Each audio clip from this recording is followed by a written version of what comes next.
qui existe depuis plus de 80 ans, d'origine américaine, dont le cœur de métier est la sollicitation des actionnaires dans le cadre des assemblées générales et des offres publiques et du conseil en gouvernance. Nous conseillons depuis plus de 10 ans une quinzaine de sociétés du CAC 40 et une dizaine de sociétés du SBF, des grosses sociétés avec un flottant significatif qui ont des enjeux de validation de leurs assemblées générales et d'approbation de leurs résolutions en assemblée générale.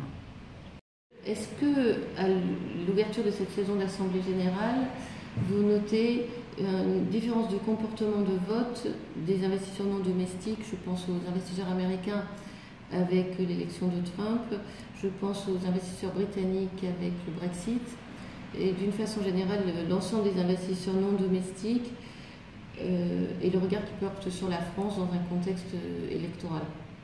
Alors, la réponse à la question est que, de mon point de vue, non, je ne vois pas ces effets qui peuvent être vus par ailleurs dans le cadre d'investissements.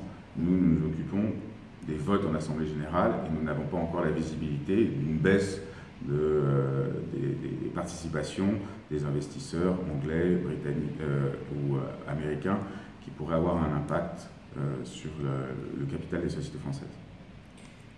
En revanche, vous avez aussi noté une différence de comportement de leur part qui ne se traduit pas dans leur politique de vote, mais qui se traduit dans la façon de gérer leurs relations avec les émetteurs.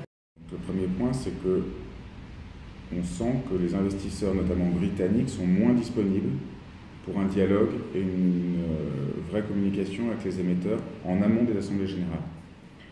Est-ce que c'est provoqué par le Brexit, le fait qu'ils ont moins d'intérêt, que leurs investissements ont baissé? Ça, je l'ignore.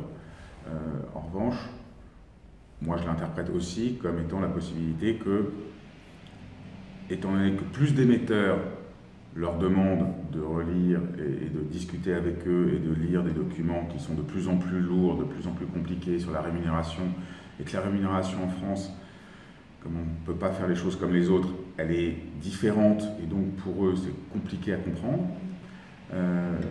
ça les amène à avoir une forme de détachement ou en tout cas une moindre implication par rapport aux années précédentes.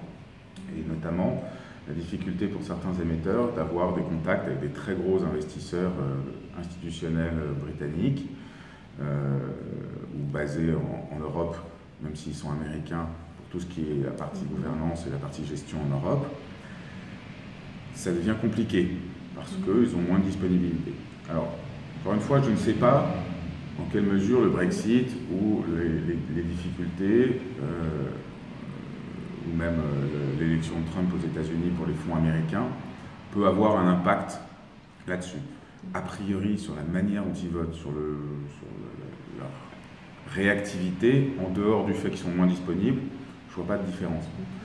Sur leur comportement de vote, pour l'instant, on n'en est qu'au tout début de la saison, donc on n'a pas encore de track record sur la saison 2017 des Assemblées Générales.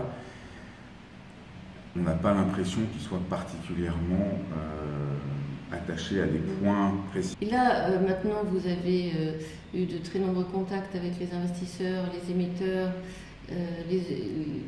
l'analyse des ordres du jour.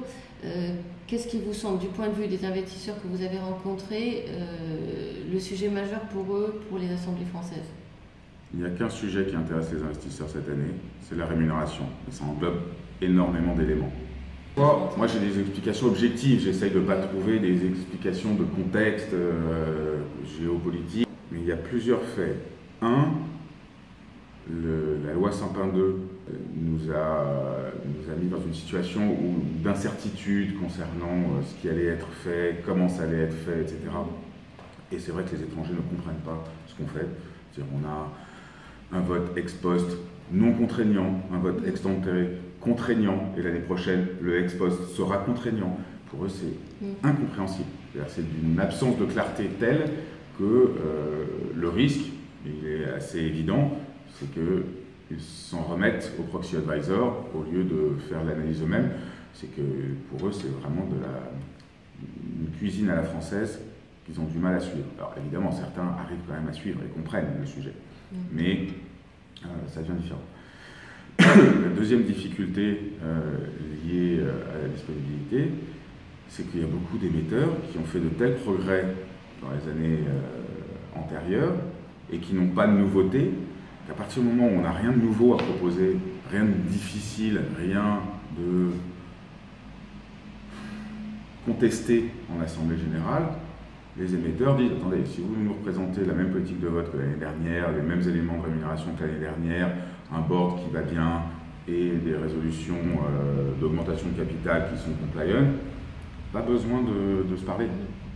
C'est business as usual, on est bien, on est content avec vous et il n'y a pas de problème.